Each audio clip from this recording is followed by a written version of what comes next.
मंगलमय मंगल करन वीत राग विज्ञान। नमो ताहि जाते भय अरहंतादि महान। हरि मंगल करियो महा ग्रंथ करन को पास।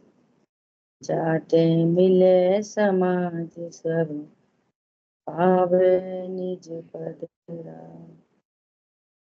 नमो अरहंताण नमो सिद्धाणं नमो आयर्याणं नमो उवचायाणं बोलो ये सब सावरण। सो निज भाव सदा सुखद अपनों करो प्रकाश। जो बहुविधि भव दुख निको करी है सताना। मोक्ष मार्ग प्रकाशक जी ग्रंथ, तीसरा अधिकार।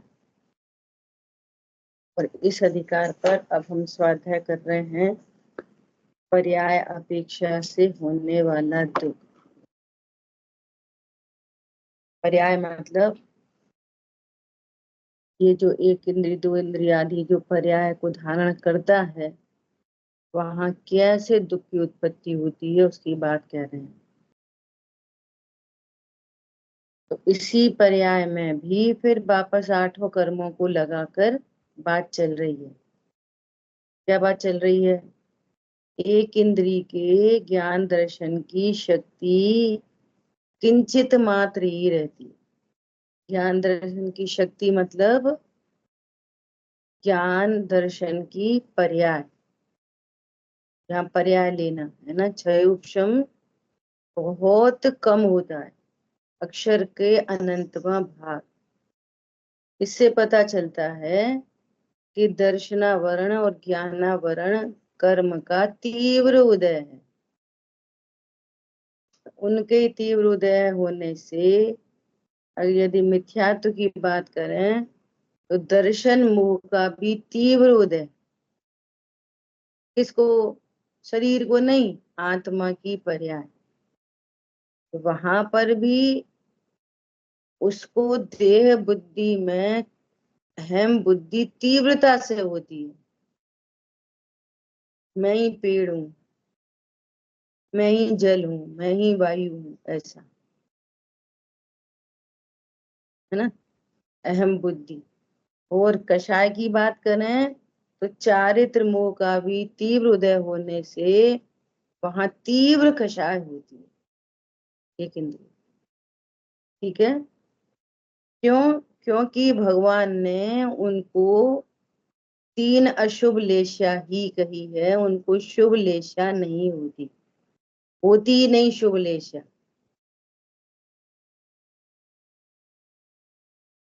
अपन ऐसा करते हैं ना कि शुभ अशुभ भाव होते ही रहते, शुभ अशुभ भाव, है ना। तो इन्हीं में ही मंदता तीव्रता होती रहती। कृष्ण नील कापोत, जैसे कृष्ण लेशा के अगेंस्ट नील लेशा मंद लेशा, मंद लेशा के अगेंस्ट कापोत लेशा मंद लेशा, यही शुभाशुभ भाव होते वहां। ठीक है? तो कह रहे हैं वहां कषाय तो बहुत है और सर्व शक्ति सर्व प्रकार से महाहीन है, इसलिए वे बहुत दुखी हैं। शक्ति थोड़ी है और कषाय बहुत है। कोई बोले हमें तो दिखाई नहीं देती उनमें, तो उनमें व्यक्त करने की सामर्थ्य नहीं है। क्या है इनको? कषाय को व्यक्त करने की सामर्थ्य ही नहीं है, ऐसा। ठीक है? अभी देखो अपनी कहां तक चर्चा हुई थी।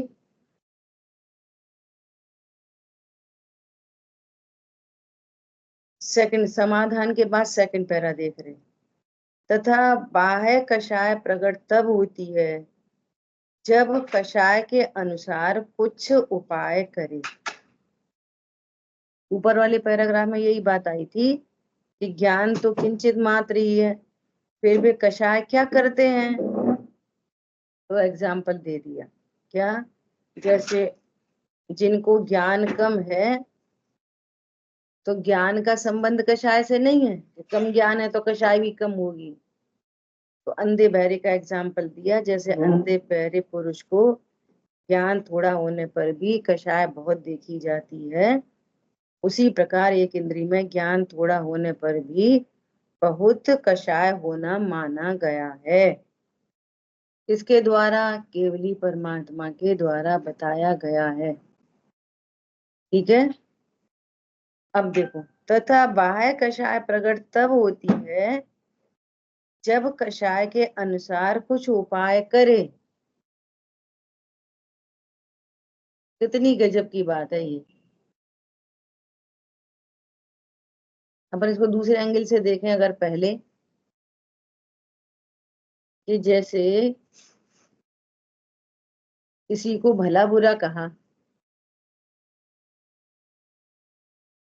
और वो उपाय न करे तो क्या दिखेगा, अरे बहुत मंद कषाई है। वो अंतरंग में तीव्र कषाय हो सकती है, हो सकती नहीं हो सकती, उपाय करते नहीं दिखाई दे रहा कुछ भी। वो अंतरंग में जबरदस्त अनिष्ट कल्पना, जबरदस्त द्वेष बुद्धि, वो उपाय करते नहीं दिखाई दे रहा। तो उपाय न करे इसका अर्थ ये थोड़ी है जब बगुला भगत है, एक पैर पर खड़ा है, दुनिया कह रही है कितना भगत है, और अंदर में क्या है, मछली निकले और खाऊं। तो अंदर में तो इतना तीव्र हिंसक परिणाम है, वो दिखाई कैसा दे रहा है। मिथ्या दृष्टि धर्मात्मा कैसे दिखते हैं, बाहर में कैसे दिखाई देते हैं, अंदर में कैसे होते हैं, ऐसा। उसी प्रकार यहाँ लगाना, क्या लगाना, कि जब कषाय के अनुसार उपाय करें तब कषाय प्रकट होती है, परंतु वे शक्तिहीन है, इसलिए उपाय कुछ कर नहीं सकते, इससे उनकी कषाय प्रकट नहीं होती। जैसे कोई पुरुष शक्तिहीन है, उसको किसी प्रकार से तीव्र कषाय हो परंतु कुछ कर नहीं सकता। अभी लौकिक में भी देख लो, बॉस होए और अपनी शक्तिहीन है, वो अंदर बॉस ने कुछ बोला तो गुस्सा तो बहुत आती है, लेकिन प्रकट नहीं कर सकता। किसी धनवान के आगे गरीब आदमी ज्यादा बोल नहीं सकता। घर में भी लगा लो, सास के आगे बहू बोल नहीं सकती, पिता के आगे पुत्र बोल नहीं पाता, कषाय बहुत है, बोल नहीं पा रहा। ऐसा, ऐसे यहाँ पर कह रहे हैं, जैसे कोई पुरुष शक्तिहीन है, उसको किसी कारण से तीव्र कषाय हो परंतु कुछ कर नहीं सकता, इसलिए उसकी कषाय बाह्य में प्रकट नहीं होती, तब वो अति दुखी होता है। जब कोई कुछ कह नहीं पाता है ना अपने मन की, तो कितना दुखी होता है। ऐसे भाव वासन करना, एक इंद्री शक्ति नहीं है, कषाय बहुत है। देखो, शरीर का आत्मा के परिणामों के साथ निमित्त नैमित्तिक संबंध है। शरीर सापेक्ष शक्ति नहीं मिली ज्ञानावणी कर्म के तीव्र उदय से। तीव्र उदय मोह का भी चलना, शरीर के प्रति बहुत एकत्व है और कषाय तीव्र है, लेकिन व्यक्त नहीं कर सकते। तो कितना दुखी है, बहुत दुखी है एक इंद्री। समझ में आई बात। इसलिए उसकी कषाय बाह्य में प्रकट नहीं होती, वह अति दुखी होता है। उसी प्रकार एक इंद्री जीव शक्तिहीन है, उनको किसी कारण से कषाय होती है परंतु कुछ कर नहीं सकते, इसलिए उनकी कषाय बाह्य में प्रकट नहीं होती, वे स्वयं ही दुखी होते हैं।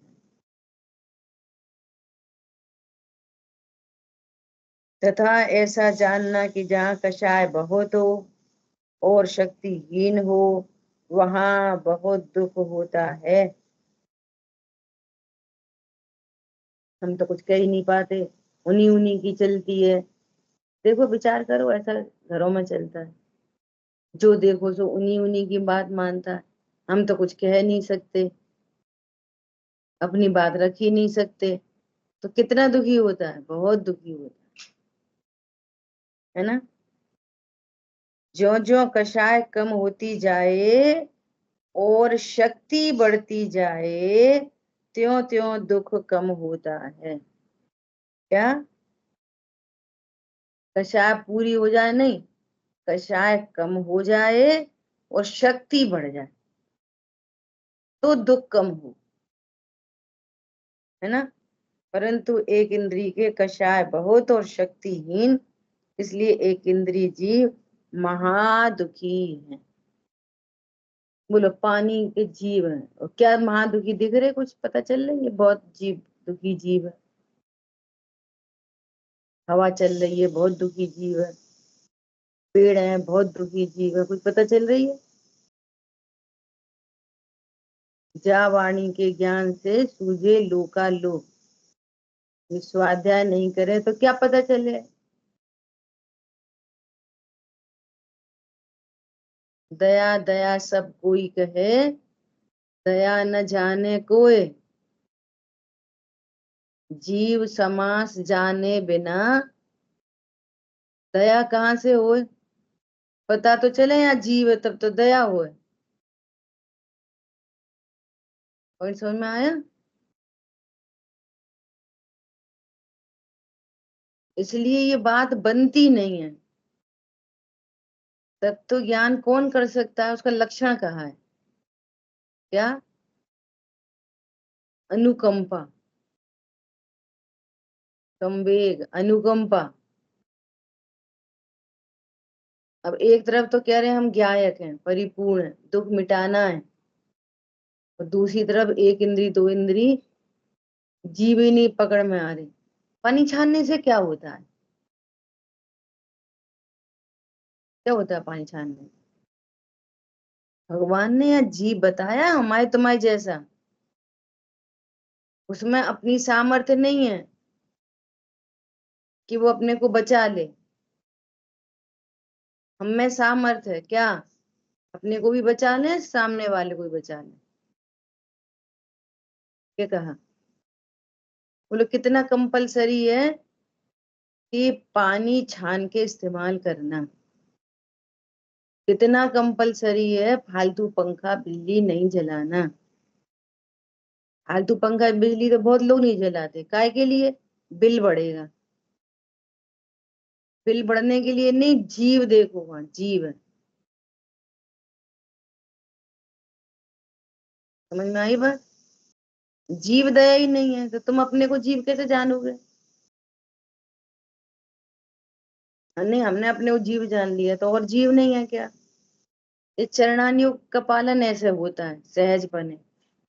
अरे हमारे तुम्हारे जैसा जीव है, जो निगोद में सो ही मुझ में, सो ही मोक्ष मझार।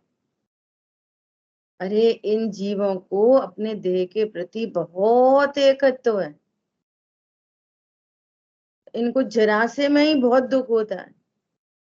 क्यों? ये प्रतिकार तो कर नहीं सकते, तो क्या करना चाहिए? इनके ऊपर बहुत दया रखनी चाहिए। ऐसा।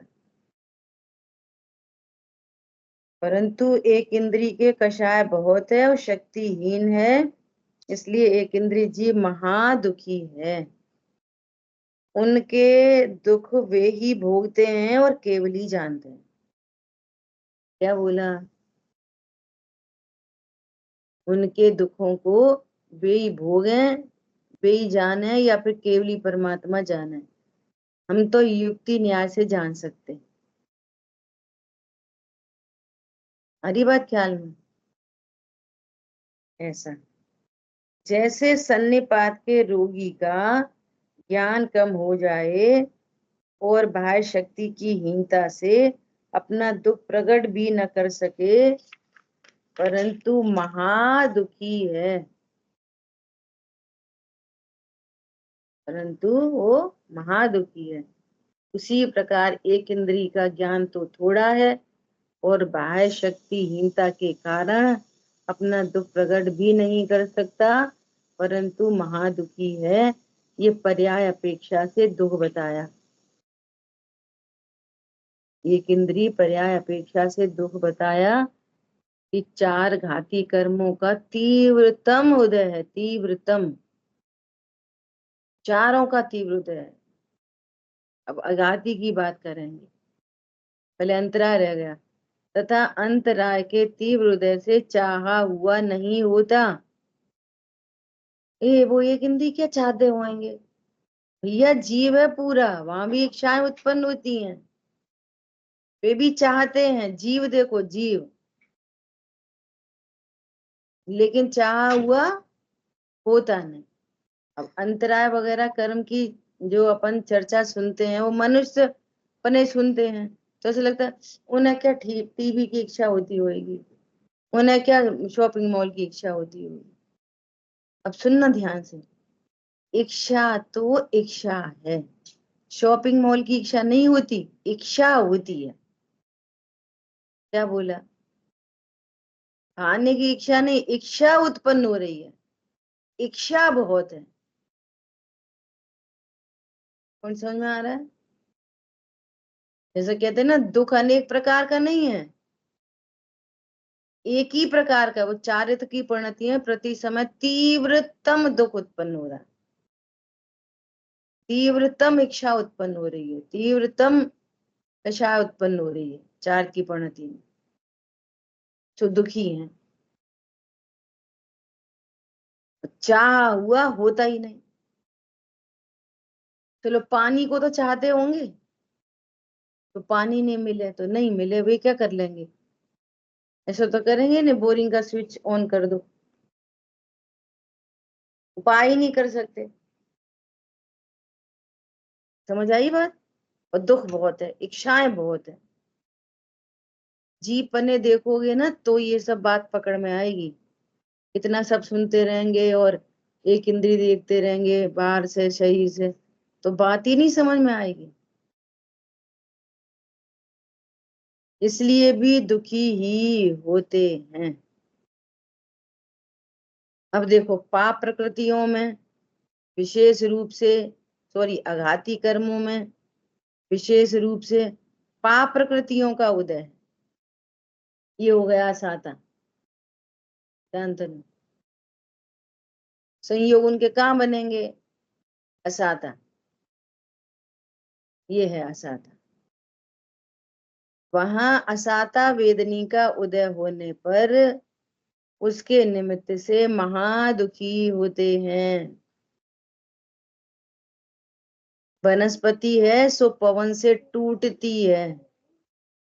देखो, शरीर सापेक्ष असाता को किससे देखेंगे? शरीर और संयोग में फलता है अघाती। घाती कर्मों की बात कहाँ से होगी? परिणामों से। और अघाती की बात कहाँ से होगी? शरीर और संयोग से। है तो अत्यंत भिन्न, परंतु शरीर का तो एक क्षेत्रावकाश संबंध है और मोह प्रबल है। तो जो शरीर को हुआ वो मुझे हुआ, शरीर को अच्छा हुआ वो मुझे अच्छा हुआ, ऐसा। तो शरीर के लिए भी अच्छा बुरा जो है ना, शरीर के लिए भी वो साता साता का उसमें कारण है। सुखी दुखी होना वो मोह कारण, सीधा सीधा कंसेप्ट। ठीक है? जैसे इतनी तेज हवा नहीं चले कि वनस्पति टूट जाए, तो उसको क्या बोलेंगे? साता का उदय। और इतनी तेज हवा चले कि पत्ती टूट जाए, डाली की डाली गिर जाती, पेड़ के पेड़ उखड़ जाते, तो क्या बोलेंगे? असाता का उदय। और जीव उसमें दुखी होएगा, वो मोह का उदय। क्या कहा?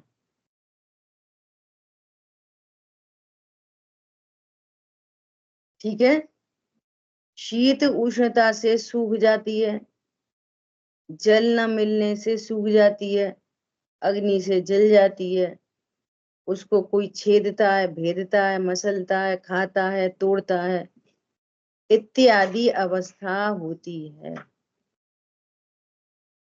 इत्यादि अवस्था होती है किसकी? एक इंद्रिय जीव की, ये असहता के उदय में। उसी प्रकार यथासंभव पृथ्वी आदि में अवस्थाएं होती हैं, उन अवस्थाओं के होने से वे महादुखी होते हैं। अब पृथ्वी पर तो चलते ही हैं, तोड़ते हैं, हथौड़े मारते हैं, घर बनाते हैं, मार्बल को तो ऐसे ही cut cut cut cut cut cut कर देते हैं सीधे सीधे। इसको किसको समझ में आ रही है यहाँ पे हिंसा हो रही है? एक एक मूर्ति बनती है ना, भगवान की मूर्ति, वो हिंसा से ही बनती है,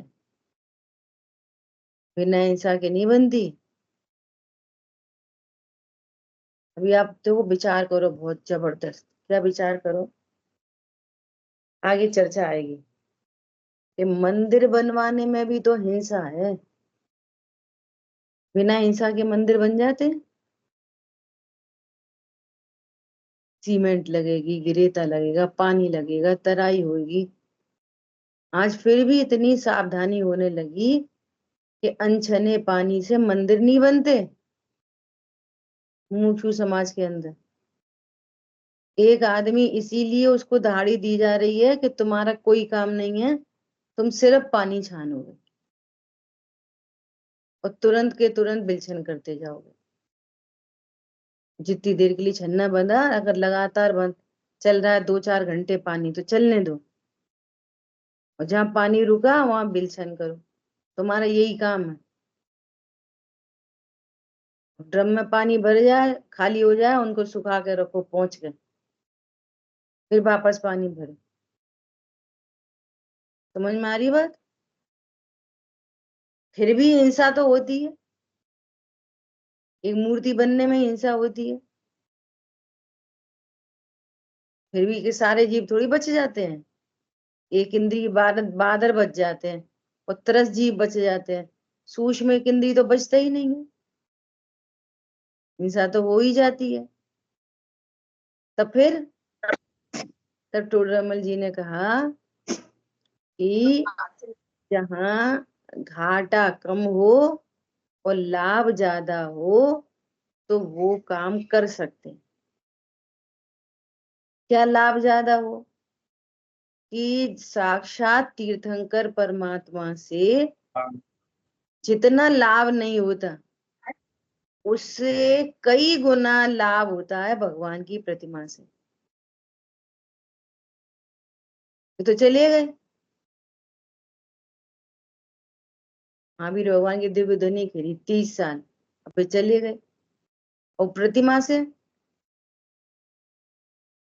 और पूरे पंचम काल के अंत तक उस प्रतिमा से लोग रत्नत्रय की प्राप्ति करते रहेंगे। तो टोटा थोड़ा है और नफा ज्यादा है ना।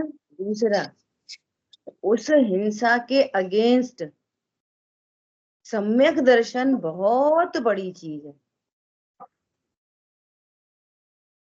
समझ आई बात? उस हिंसा के अगेंस्ट में कोई रत्नत्रय प्रकट कर ले, एक जीव भी प्रकट कर ले रत्नत्रय, तो समझना वो बहुत बड़ी चीज है। उसके अगेंस्ट में हिंसा छोटी चीज है। हरी बात ख्याल में? बोलो, मुन्ना भैया को कुछ पूछना है क्या?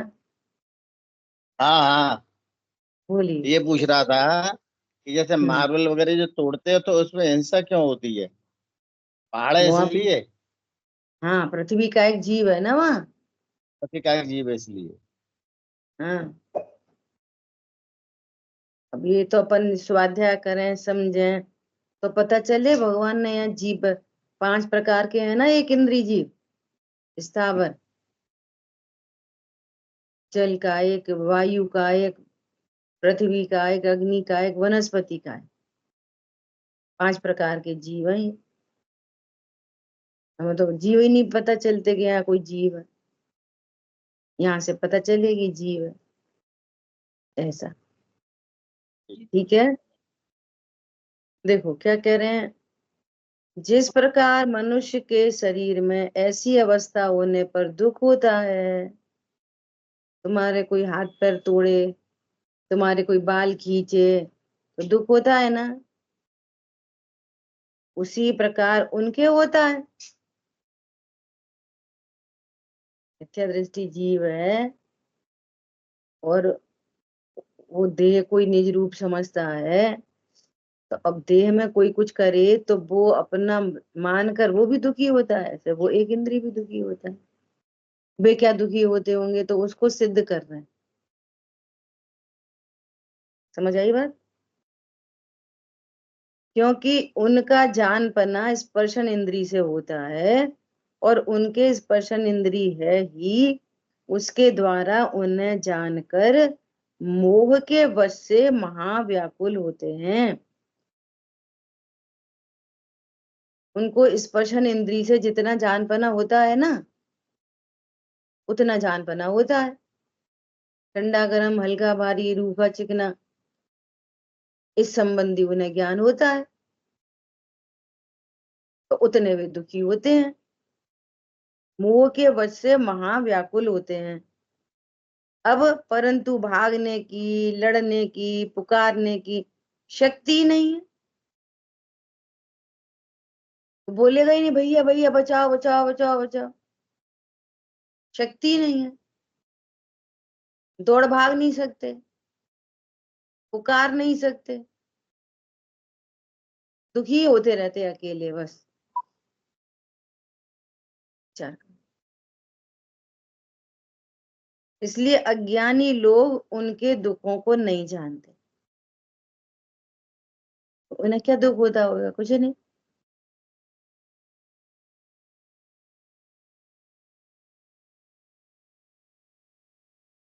उनके श्रीमद रायचंद जी के सामने उनकी माँ ने तोरई सुधारी, तो वो इतने, उन्हें तब दुख हुआ कि ये कैसा जीव दुखी हो रहा होगा, तो उन्हें भोजन नहीं करा।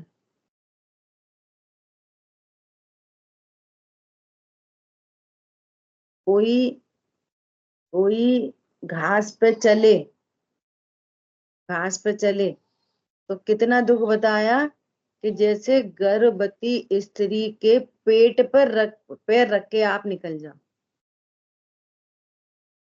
इतना दुख होता है वो घास को। और डॉक्टर ने कही है आंखें बढ़िया होंगी, बाल अच्छे होंगे, घास पे चलो, गाजर का जूस पियो, डॉक्टर ने कही है। तुम ही बनोगे गाजर और घास, तो वे बने हैं ना, उन्होंने वे भी ऐसी विराधना करके बने हैं ना। हरी बात ख्याल में, ऐसा ऐसे गंभीरता से विचार करना चाहिए। क्या विचार करना चाहिए? बोलो अपने घर की कोई, अपने ही घर में कोई गर्भवती स्त्री हो और उसके पेट पे पैर रख के कोई निकले, फिर विचार करो कैसा लगेगा। तब समझ में आई, अपने ऊपर बीतती है ना, तब समझ में आती है। मैं पता है मेरे पास कोई कोई बात आती है ना, मैं सबसे यही वाली बात बोलती हूँ, सबसे। उनने ऐसा करा, वो तो ऐसे ही है, वे तो जैसे ही है। उसकी जगह अपने को खड़ा करो, फिर समाधान लो। क्या बोला? जैसे उसके पास धन की हीनता होए, किसी से कुछ उल्टा सीधा कह दिया होए, किसी को रोग शोक हो गए हो, अब वो जो कुछ भी कर रहा हो ना, उस स्थिति में अपने को खड़ा करो, तब आपको समाधान ले पाओगे। दूसरे को अच्छा या दूसरे को बुरा कहना तो बहुत आसान है, कितना आसान है। हो सकता है उन परिस्थिति में अपन खड़े हों तो अपन उससे भी ज्यादा कषायवान हो। हरी बात ख्याल में।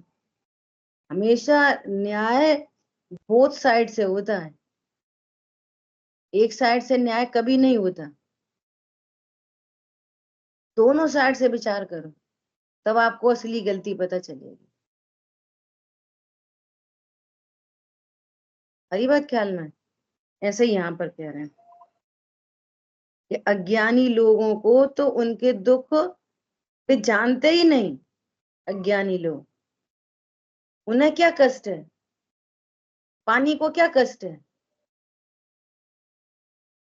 अग्निकायक जीव को क्या कष्ट है।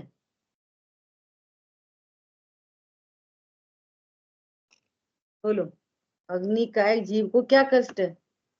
कल्पना दीदी ये सब शिक्षा देती हैं, क्या शिक्षा देती हैं कि अग्निकायक जीव की अपनी खुद की एज है 3 डेज।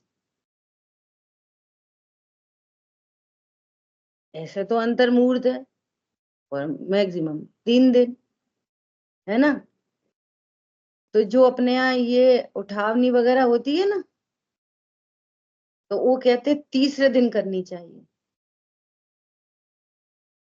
मुर्दे को जला के आ गए तो जल उसको वो बुझ जा, अपने से बुझ जाने दो, वो 3 दिन में अपने से बुझ जाएगी। फिर तुम्हें जो भी कुछ करना हो सो कर लो, तो पहले से ही बुझा देंगे अग्नि को। तो आपने अनंत अग्निकाय जीवों की हिंसा का पाप है। ऐसे ही जो भोजन बनाते हैं ना, ये जितनी ज्यादा सुविधाएं होती जा रही हैं उतनी ज्यादा सहन शक्ति, उतना ज्यादा उस संसाधन का दुरुपयोग हो रहा है। और उसका तो दुरुपयोग हो रहा है, तुमको तीव्र पाप बंध रहा है और उसको ये नहीं पता चलती है कि इसमें क्या पाप बंधेगा। ये तो स्वाध्याय करें तो पता चले कि कैसे कैसे पाप पड़ता है, कैसे कैसे हिंसा होती है। जैसे पहले गैस नहीं होती थी तो क्या होता था, चूल्हा और अंगीठी, है ना। तो एक बार चूल्हा जल गया और कोई 2-4 चूल्हे तो जलाता नहीं था, एक ही चूल्हा जलता था और धैर्य होता था। तो एक करके एक करके एक करके एक दाल बन गई, फिर सब्जी बन गई, फिर उसका चौकन बन गया, फिर जो कुछ बनाना हो मीठा नमकीन, जो एक ही चूल्हे पर काम चलता रहता था। और आज कितनी लग गई, 4 गैस, 4 बर्नर लग गए। पहले भी 2 थे, 2 के 3 हो गए, 3 के 4 हो गए, अब क्या पता 5वां और आ जाए। हाईटेक जमाना। हरी बात ख्याल में। तो क्या करो, एक गैस जलाओ उसको भिजा दो, फिर दूसरी गैस जलाओ, फिर वो जलाओ, फिर दीदी बोलती हैं एक बार आपने गैस, पहले ऐसा होता था कि जैसे भोजन बनाना है तो ऐसा तो होता नहीं था, जैसे स्टैंडिंग किचन होती नहीं थी, बैठ के बनाना है। और जितनी सामग्री चाहिए वो पहले ही प्रिपेयर की जाती थी।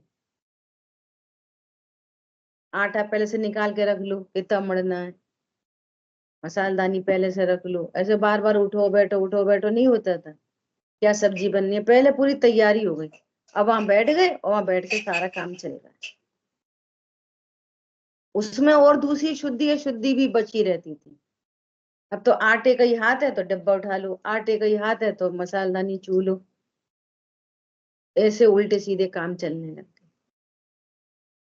फिर क्या करो, अब वो गैस तो चालू है और अपन को डिब्बा उठाना है, अभी तेल का डब्बा उठाना है, अब बंद कर दो, फिर उठाओ, फिर गैस चला लो, फिर फिर कुकर की सीटी आ गई, अब बंद कर दो, फिर थोड़ी देर बाद तड़का बनाएंगे तब गैस चालू कर दो। तो एक बार के भोजन में 20 बार गैस जलाई, 20 बार बंद करी।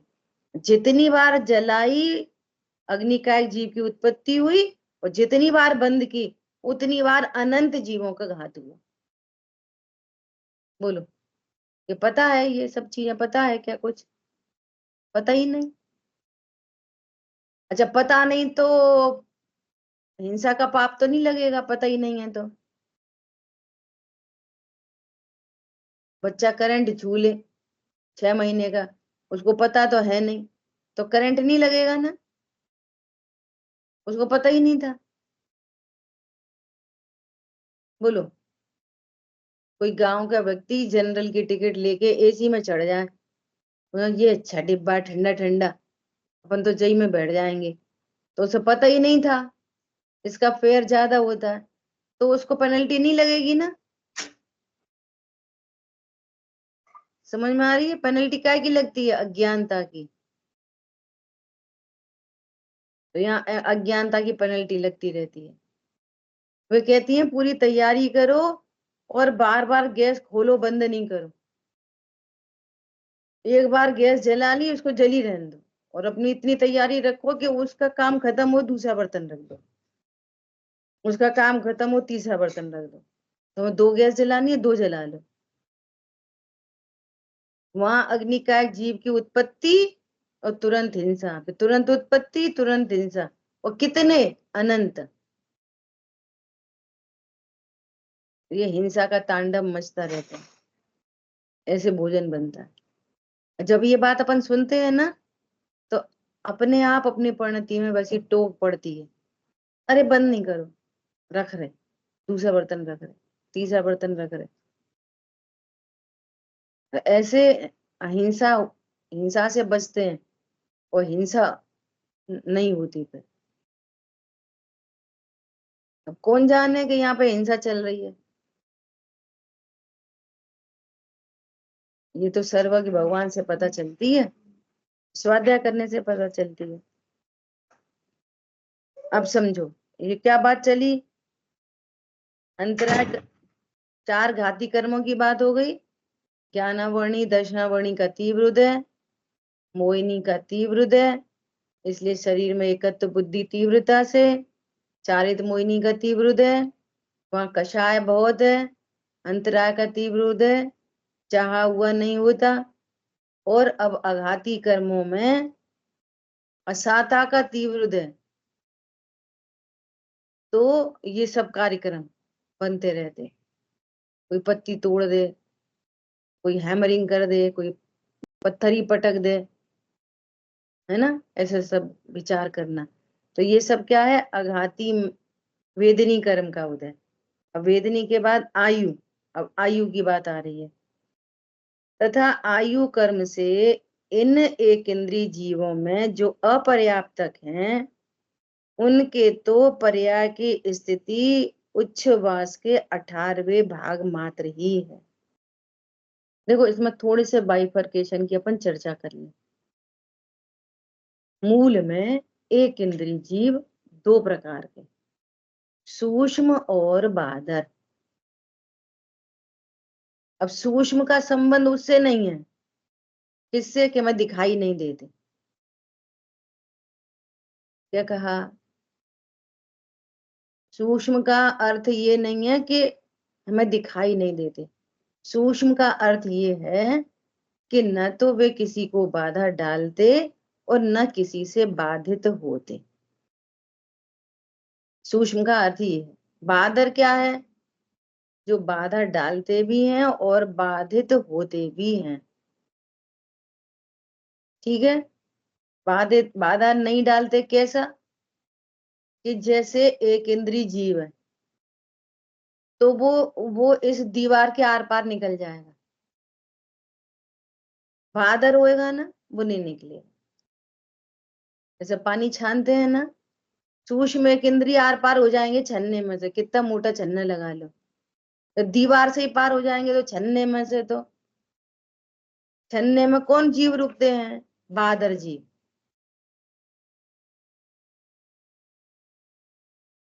ठीक है? और बादर जीव बाधा के निमित्त से मरते भी हैं। निमित्त बोल रहे, मरेंगे तो आयु कर्म से, निमित्त क्या बनेगा? बाधा। लेकिन सूक्ष्म एक इंद्रिय, सूक्ष्म एक इंद्रिय किसी से बाधित नहीं होने से वे मरते भी नहीं है। वे अपनी आयु से ही मरते, मतलब उनको बाधा निमित्त नहीं बनेगी। ये सूक्ष्म और बादर एक इंद्रियों में ही होते हैं, बाकी दो इंद्री से ऊपर सारे बादर जीव ही होते हैं। दो इंद्री, तीन इंद्री, चार इंद्री, पांच इंद्री, संगी असंगी, ये सब बादर होते हैं, इनमें सूक्ष्म का भेद नहीं होता।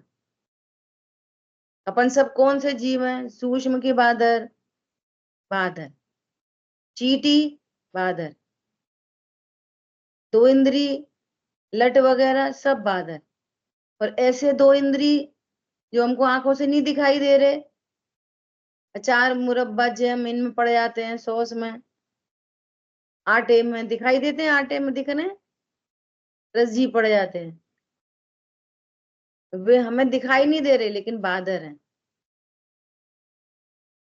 एक बात हो गई। दूसरी बात, जो सूक्ष्म एक इंद्री हैं वे यहाँ सब जगह होते हैं, सब जगह, पूरे तीन लोक में टॉप टू बॉटम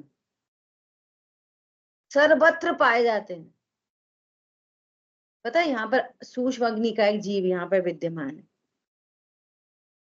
और जो हमें दिख रही है वो बादर अग्नि है। क्या कहा? समझ आई बात? यहाँ पर सूक्ष्म वायु का एक जीव है, बादर वायु का एक जीव है। यहाँ पे सूक्ष्म पृथ्वी का एक जीव यहाँ पर भरे पड़े हैं। अच्छा बबली बहन जी, हम्म एक सांस में 8-10 बार जन्म मरो, तो ये सूक्ष्म जीव है ये जो सांस में नहीं जाते हैं अभी, एक बार। नहीं अभी अपन वो चर्चा की नहीं, इसलिए पहले ये बात कर ली, अभी अच्छा, ठीक करेंगे उसकी बात। ठीक। पहले सूक्ष्म बादर समझो, है ना? बादर जीव मतलब दो इंद्री से ऊपर सब बादर जीव ही होते हैं, और अकेले एक इंद्री जीवों में भेद होता है सूक्ष्म और बादर का। और सूक्ष्म एक इंद्री सर्वत्र पाए जाते हैं। हम अकेली उस अग्नि को अग्नि समझते हैं जो हमको दिख रही है। यहाँ पर अग्नि का एक जीव है, सूक्ष्म अग्नि का एक, यहाँ पर सूक्ष्म पृथ्वी का एक जीव यहाँ भरे पड़े हैं। और जो हमें पृथ्वी दिख रही है वो क्या है? बादर। हरी बात समझ में? अब ये सूक्ष्म और बादर ये सभी पर्याप्तक और अपर्याप्तक होते। दो इंद्री, तीन इंद्री, चार इंद्री, पांच इंद्री, ये सब पर्याप्तक और अपर्याप्तक होते हैं, सब होते हैं। हम समझते हैं अकेला निगोदिया होता है, वो श्वास के 18वें भाग में जन्म मरण करता है। जिनकी पर्याप्ति पूर्ण नहीं होती वे तुरंत मर जाते हैं। संगी पंचेंद्री भी अपर्याप्तक होता है, वो श्वास के 18वें भाग में मर जाता है। पंचेंद्री भी, अकेला एक इंद्री नहीं।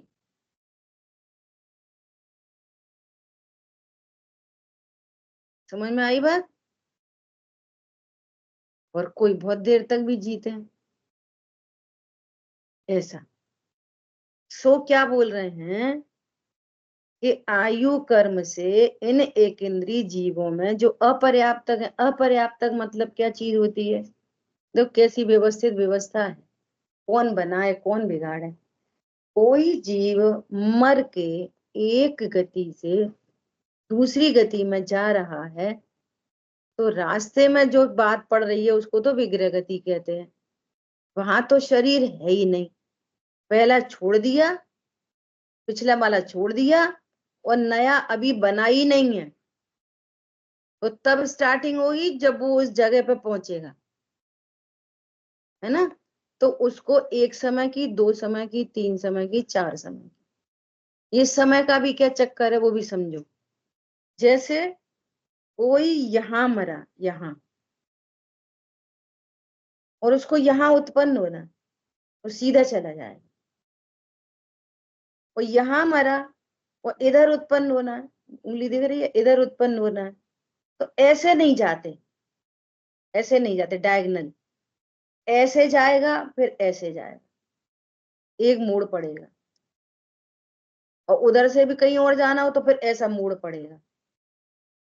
तो ऐसे एक मोड़ तक जाने के लिए चाहे कितनी दूरी हो, 7 राजू की दूरी हो, वो बिना मोड़ के जाएगा तो एक समय में ही पहुंचेगा। फिर इधर कितने किलोमीटर की दूरी हो इधर, तो एक समय में जाएगा, स्ट्रेट जाएगा एक समय में। जितने मोड़ पड़ेंगे उतने समय लगेंगे। ठीक है। अब जो सिद्ध भगवान होते हैं वे जहां से भी सिद्ध होते हैं वे बिना मोड़े की गति से जाते हैं। तो एक समय में सिद्ध क्षेत्र में जाके विराजमान होते, एक समय में। कितने गमन होता है? 7 राजू। मध्य लोक से सिद्ध क्षेत्र जाने में कितनी दूरी है? राजू। कितने राजू? 7 राजू। तो एक समय में गमन करता है। तो विग्रह गति में ऐसे मैक्सिमम 4 समय में, 3 मोड़ के द्वारा 4 समय में वो दूसरे स्थान पर पहुंच ही जाता है। लोग कहते हैं ना आत्मा भटकती रहती है, अभी वो जन्म नहीं लेती। तुम पलक झपकाओगे ना, वो जीव यहाँ से मरा, और पलक झपकाने में असंख्यात समय होते हैं, इतनी देर में तो वो वहां जन्म ले लेता है।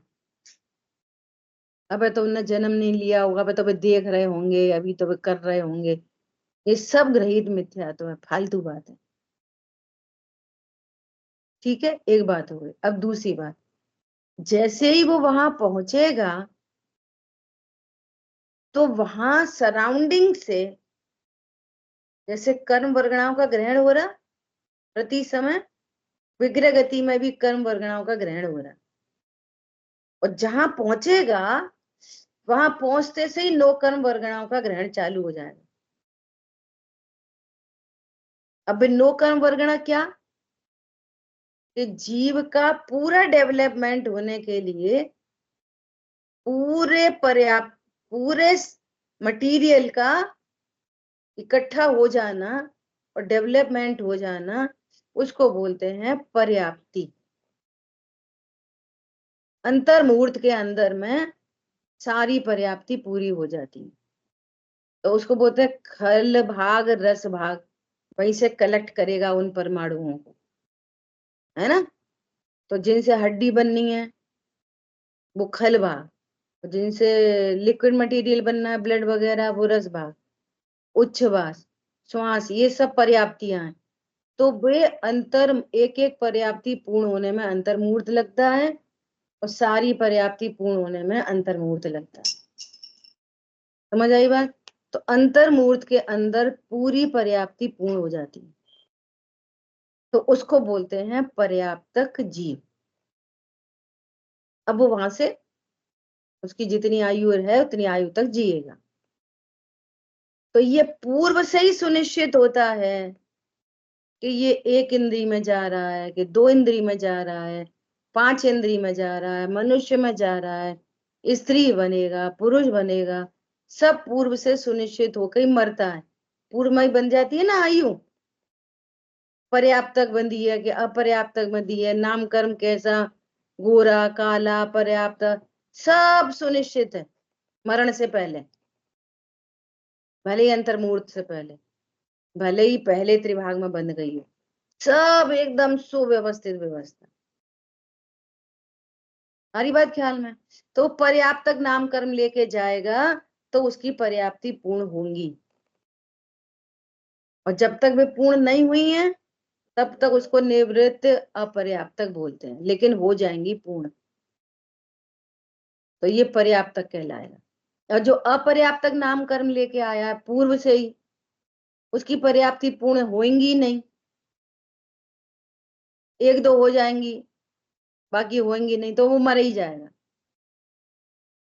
समझ आ रही बात? तो ये पर्याप्तक और अपर्याप्तक जीव होते हैं सारे, 1 इंद्री से लेके संगी पंचेंद्री तक। बोलो क्या?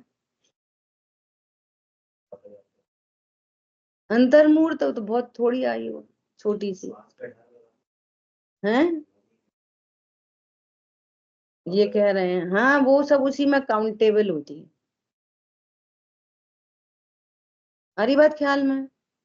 तो यहाँ पर कह रहे हैं, हाँ बोलो। जी जैसे कोई जीव गर्भ में आया मतलब, तो वो मतलब अंतर मुहूर्त में उसकी पर्याप्तियां सब पूर्ण हो जाएंगी और अंग बाद में होते रहेंगे धीरे धीरे पूरे। हाँ हाँ, जी। कह रहे ना सामान इकट्ठा हो गया पूरा, अब डेवलपमेंट चलता रहेगा। पर्याप्त तक होएगा तो डेवलपमेंट होएगा, और पर्याप्त तक नहीं होएगा तो डेवलपमेंट नहीं होएगा। और सुनो, तो जैसे उसमें भी समझना, उसमें भी क्या समझना कि कोई जीव गर्भ में आया और एक दिन ठहर के मर गया तो उसकी एक दिन की आयु पर्याप्त तक है। वो हम तो अपने हिसाब से समझते हैं कि 9 महीने गर्भ में रहेगा फिर जन्मेगा तो ये पर्याप्त तक है, ऐसा नहीं। अंतर्मूर्त काल है बस वो अपर्याप्त तक और पर्याप्त तक का अंतर्मूर्त टिक। मनुष्य जन्म गर्भ में आते से ही चालू हो गया। हम क्या समझ रहे हैं कि आज जन्मा है और 1 साल का हुआ, अब एक साल का नहीं हुआ, 1 साल 9 महीने का हो गया। 1 साल का अभी नहीं हुआ, वहीं से गिनी जाएगी पहले दिन से। पहले दिन से ही तो उसका मनुष्य जन्म चालू है ना उसका। मनुष्य गति का जीव है ना, 9 महीने पेट में कौन से गति का जीव है कि कोई सा नहीं जन्मा तब मनुष्य नहीं, पहले ही दिन से मनुष्य गति का जीव है वो। अब अंतर्मुहूर्त के बाद पर्याप्ति पूर्ण होने के बाद अगर वो 24 घंटे भी रह रहा है तो वो पर्याप्तक है। उसका एक मनुष्य की काउंटिंग पूरी हो गई, खत्म। पूर्व से मनुष्य आयु बांधी, लेकिन आयु कितनी बांधी? एक ही दिन की। कोई तीव्र पाप के उदय में पहले सब चर्चा हो गई। और जब पाप प्रकृतियां बंधती है ना, तो जो शुभ आयु होती है वहां पाप परिणाम से अल्प आयु होता है। उसी पाप भाव से जो अशुभ आयु होती है वहां तीव्र आयु बांधता है। उल्टा काम है। पाप परिणाम से मनुष्य आयु कितनी बांधेगा? अल्प। और उन्हीं पाप परिणाम से अशुभ आयु कितनी, नरक में कितना रहना पड़ेगा? ज्यादा। और मनुष्य में कितना रहना पड़ेगा? थोड़ा, पाप परिणामों से। तो उसकी मनुष्य आयु हो गई पूरी, एक मनुष्य आयु बहुत पूरा हो गया, एक दिन भी ठहरा तो। और भले ही वो पेरेंट्स को पता ही नहीं चली कि कोई घर में भी आया था। समझ में आ रही है बात? ऐसा है पर्याप्ति अपर्याप्ति। वो अपनी आयु पहले से ही लेके आया। तो अपर्याप्तक नाम कर्म बांधने वाला उसकी पर्याप्ति पूर्ण होंगी ही नहीं, ये पूर्व डिसाइडेड है। और इसकी पर्याप्ति पूर्ण हो जाएंगी, ये पूर्व डिसाइडेड है। फिर कितनी आयु तक रहेगा, कितनी देर तक रहेगा, ये सब डिसाइडेड है। वो तो ऐसा हो गया था, वो तो गिर पड़ी थी तो एबॉर्ट हो गया। गिर पड़ी थी तो नहीं हो गया, वो इतनी आयु लेके आया तो गिरना उसमें निमित्त बनेगा। बादर जीव है ना, तो बादर बाधा को पाता है, सूक्ष्म बाधा को नहीं पाता। समझ आ रही है बात? कितने रहस्य हैं, जहां जिनवाणी, जहां छुओ वहीं रहस्य रहस्य निकल के आते हैं, है ना। सो कह रहे हैं कि एक इंद्री में जो जीव अपर्याप्तक हैं उनके तो पर्याय की स्थिति श्वास के 18वें भाग मात्र है। और सुनो, इसमें एक और रहस्य, जरूरी नहीं है कि सारे के सारे 18 बार जन्म मरण करें। वो तो ये बता रहे हैं कि उसकी आयु श्वास के 18वें भाग है। शांत लो, क्या हूं? एक बार हाँ, वो सिर्फ एक बार मरा, एक ही बार। अपर्याप्तक होके एक ही बार मरा और फिर पर्याप्तक हो जाए, कौन पकड़ में आया? और कोई श्वास के 18वें भाग, एक श्वास में 18 बार मरता ही रहे, मरता ही रहे, मरता ही रहे, मरता ही रहे, एक श्वास में 18 बार। और एक खाली एक ही बार मरा, एक ही बार अपर्याप्तक हुआ, और गजब की बात, एक बार अपर्याप्तक हुआ, उस समय भी उसके भाव थे कि नहीं थे? उन भावों से उसने पर्याप्तक नामकरण बांध लिया, और एक समय बाद मरा और पर्याप्तक हो गया। उसके क्या भाव होते होंगे? कौन से पुण्य भाव कर लेगा? जब पर्याप्तक अपर्याप्तक पर्याप्तक में आएगा तो पुण्य भाव से ही तो आएगा। तो उनके, अभी तो आप कह रहे कि वहां पर अशुभ लेशा ही होती हैं, पहले बात कर दी, उनमें भी कृष्ण लेशा में भी तीव्रता मंदता होगी ना, तो वो कृष्ण लेशा की मंदता मंद कषाय हो गई। हमारी बात समझ में? ऐसा देखो, इसका दूसरा एग्जाम्पल, नरक में तो कृष्ण लेशा ही कही है, 24 घंटे लड़ाई लड़ाई होती रहती है, और नार की मर के नार की बनता नहीं है, नार की मरकर नरक में उत्पन्न होता नहीं है, और वो नियम से त्रियंचिया मनुष्य होता है, ये नियम है प्राकृतिक, तो वो क्या कर लेता है, सो मनुष्य में आ जाता है, वो तो पुण्य के उदय से आएंगे मनुष्य में, तो उसकी जो कृष्ण लेशा है ना, उसमें ही मंदता हुई, और आयु बंध का काल आया, तो उसी में जो मंदता होगी ना, उसी से वो त्रिंच आयु बांध लेगा या मनुष्य आयु बांध लेगा, रहेगी कृष्ण नहीं। तो उसमें भी जो मंदता तीव्रता के भेद बनेंगे, वो ही शुभ अशुभ के भेद बन जाए। तो पूजा पाठ करने, तो हमने तो शुभ भाव को अकेले पूजा पाठ से जोड़ रखा है, वो क्या शुभ भाव करेगा? अरे छोड़ो, वो एक इंद्री क्या शुभ भाव करेगा? सो अपर्याप्तक से पर्याप्तक में आ गया, और आएगा कि नहीं आएगा कभी तो। मीनल बहन जी, आप वीडियो वीडियो ऑफ कर लो प्लीज। आएगा कि नहीं आएगा? हाँ बोलो। जय जिनेन्द्र दीदी। दीदी ये जो अपर्याप्त है, तो अपर्याप्त की तो उम्र बहुत, जैसे शुल्लक भव, खुड़ा भव जिसे कह रहे हैं, तो इतना छोटा सा टाइम है, पर्याप्तियां अभी पूरी नहीं हुई, तो ये जो शुभ भाव कर रहा है, तो ये तो फिर उसका वो कर्मबद्ध परिवार में जो कह रहे हैं कि होना ही होगा ऐसे, मतलब ऐसे चाह के तो कुछ नहीं कर पा रहा है, या चाह कर करेगा? चाह के तो कोई नहीं कर पाता, चाह के तो संगी पंचेंद्री भी नहीं कर पाता। क्रमबद्ध से कनेक्ट करोगे तो क्रमबद्ध से कर लो, उसके उपादान से कनेक्ट करोगे तो उसके ऐसे भाव होते हैं, इससे ज्ञान हो रहा है। चाह के कौन कर पाता है बता? तो क्रमबद्ध ही है। लेकिन आप ये विचार करो, इससे बड़ी बात ये है, क्रमबद्ध से कनेक्ट करने से ज्यादा बड़ी बात ये है, जीव पूरा है और जीव को भाव होते हैं प्रति समय। ये बहुत बड़ी बात है, ये थोड़ा एक अलग सी बात को कह रहा है। वो एक इंद्री जिसको हम कह रहे हैं ना, वो जीव पूरा है, और उसके ज्ञान श्रद्धाचार की पर्याय प्रति समय उत्पन्न हो रही हैं। उन ज्ञान श्रद्धाचार की पर्याय में, उसकी चारित्र की परिणति में कुछ ऐसा परिणाम हुआ जिससे उसने पर्याप्तक नामकरण बांधा है, उसने दो इंद्री नामकरण मतलब बांधा है, भले वो क्रमबद्ध में है। देखो, क्रमबद्ध का दूसरा मीनिंग ये नहीं है कि कोई मजबूरी में भाग, क्रमबद्ध है सो मजबूरी में हो गए, वो तो कुछ जानता नहीं, वो तो क्रमबद्ध में हो गए मजबूरी में। उसी, वो परिपूर्ण जीव है, उसी का भाव है। हम ऐसा नहीं समझा वो तो डंप है एकदम, और वो तो क्रमबद्ध में हो गए उसके।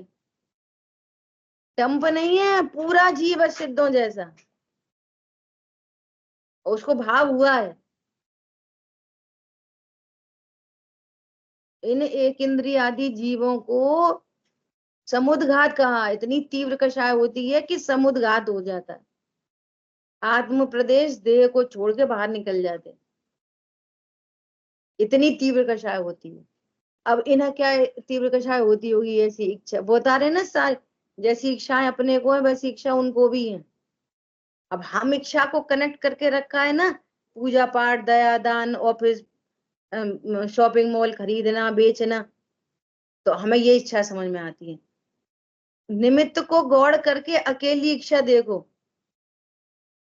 किसकी इच्छा मत देखो, इच्छा देखो अकेली, तो वहां भी इच्छा सिद्ध हो जाएगी, समझ में आ जाएगी।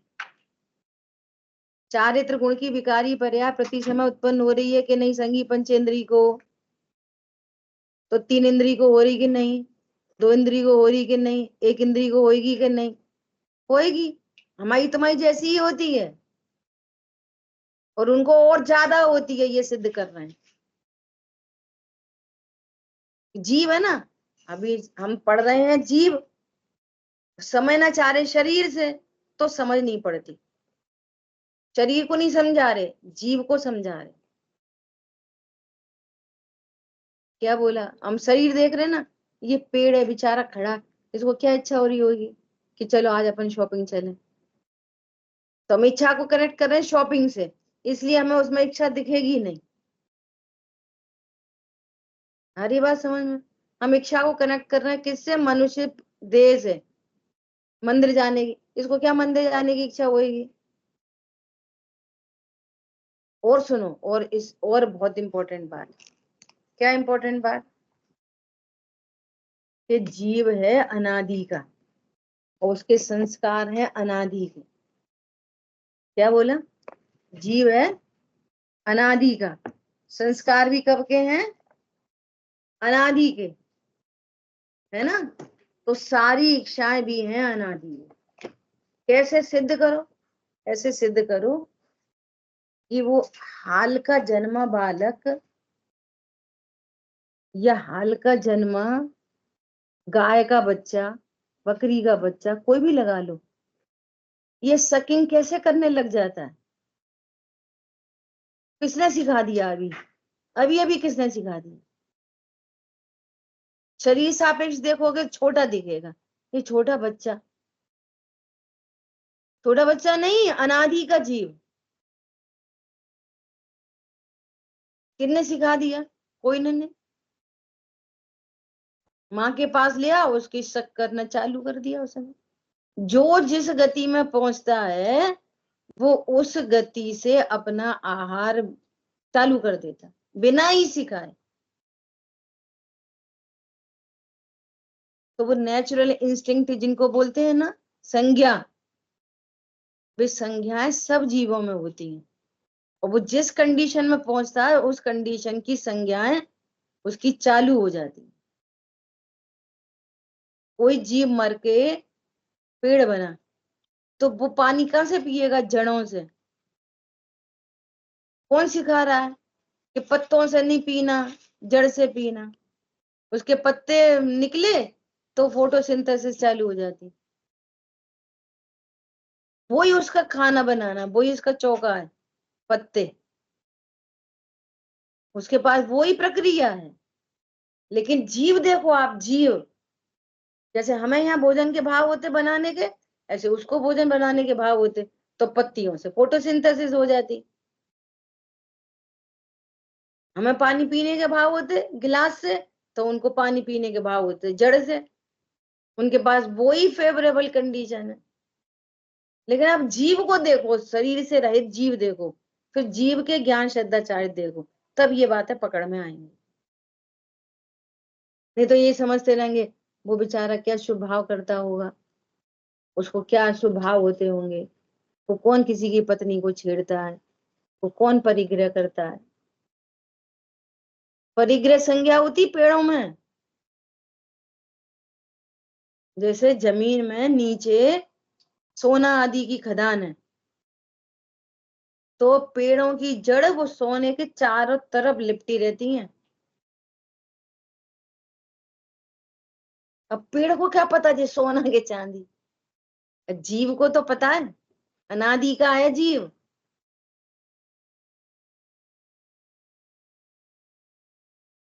मैं तो इसको छोटी की को ये अलग ही तरह से डेवलपमेंट होता हुआ देख रही हूँ इसका। देखो 6 महीने की हुई, जीव तो वही का वही है, जो पहले था वही जीव है, और 6 महीने का चालू हुआ, क्रॉलिंग चालू हो गई। कैसे? देखो, पहले उस योग्यता के भाव नहीं है, बिना भाव के बॉडी की क्रॉलिंग हो जाएगी। अब वो भाव उसको 6 महीने बाद आ रहा है। पॉइंट समझ में आया? और सत्ता में पहले से ही है, सत्ता में पहले से ही है। अब यथा समय पर कितनी सुव्यवस्थित व्यवस्था है। मैं एक दिन विचार कर रही, अब ये प्रैक्टिस कर रही क्रॉलिंग की, बार बार गिर जाती, बार बार। मैं सोची ये 4 दिन पहले क्यों नहीं कर रही थी ऐसा, क्यों नहीं हो रहा था? ये भाव ही नहीं था। अब वो भाव हुआ तो उस शरीर की क्रियाएं वैसी होने लगी। और इतना घनिष्ठ निमित्त नैमित्तिक संबंध है कि एक साइड में बॉडी का डेवलपमेंट और दूसरे साइड में जीव का भाव, ये घनिष्ठ निमित्त नैमित्तिक संबंध है। 1 महीने के बच्चे को क्रॉलिंग का भाव नहीं आएगा, और बिना भाव के क्रॉलिंग नहीं होगी, और बिना बॉडी के डेवलपमेंट के भाव नहीं, और भाव के बिना क्रॉलिंग नहीं। ऐसे घनिष्ठ संबंध है, और बिल्कुल स्पष्ट दिखाई देती है जड़ चेतन की परिणति। ये मैं कई दिनों से इन लोग को शेयर करना चाहती थी, फिर बात निकल जाती। आज शेयर करी है मैंने कि मुझे ये भाव चल रहे थे जब ये इसने स्टार्ट किया। देह चेतन एकदम न्यारा न्यारा भाषित होता है। और विचार करना गंभीरता से, समय अधिक हो गया। चिन्वाणी के ज्ञान से सूझे लोकालोक, सोवाणी मस्तक में। बोलिए द्वाशांगमयी जिनवाणी माता की जय हो। जय जिनेन्द्र सभी। जय जिनेन्द्र सभी को, जय जिनेन्द्र। तो लेट तो हो ही गए, एक मिनट और, है ना? अब ये भी क्या भाव आया? जैसे कोई जीव 2 इंद्री से मर के संगी पंचेंद्री हुआ, 2 इंद्री से मर के, सुनना ध्यान से। और पैदा होते से ही अपन देखते ना बच्चे को, छोटे बच्चे को, वो अपने आप ही रोने लग जाता, अपने आप ही हंसने लग जाता। अभी तो बाहर में नो कर्म तो निमित्त ऐसा है नहीं कि अपन ने उसको जोक सुनाया हुआ या उसको कुछ डांटा हुआ तो रोने लगा, तो अपने आप ही रोने लगा, अपने आप ही हंसने लगा। क्यों? पूर्व कर्म का उदय उस संबंधी, वैसा जीव का भाव उस संबंधी, और वैसी शरीर की क्रिया ऑटोमेटिक। अभी तो उसको हंसना रोना भी नहीं आता अगर ऐसे देखें तो। और आया किधर से? 2 इंद्री से।